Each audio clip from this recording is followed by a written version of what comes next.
ధనురాశి ఫలితాలు సెప్టెంబర్ రీత్యా పరిశీలన చేసినట్లయితే నెల మధ్య భాగం మాత్రం వృత్తిలో అభివృద్ధి కనిపిస్తుంది. దాన్ని చాలా జాగ్రత్తగా మీరు గనక ప్రయత్నించినట్లయితే సఫలీకృతులవుతారు. అధికారపరమైనటువంటి అనుకూలతలు, వ్యవహారంలో జయం మొదలైనటువంటివి మీరు చవిచూడటానికి ఆస్కారం ఎక్కువగా ఉంటుంది.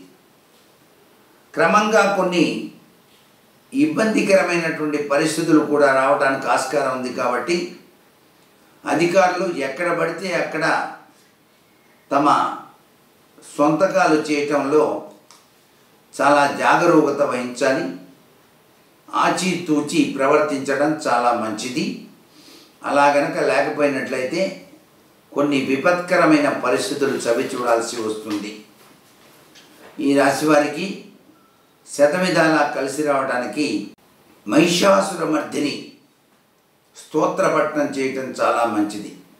ఐగిరి నందిని అని ఆ తల్లిని ధ్యానం చేయడంతో పాటుగా గారెలు నైవేద్యంగా సమర్పించడం శుక్రవారం నాడు చేయటం మంచిది.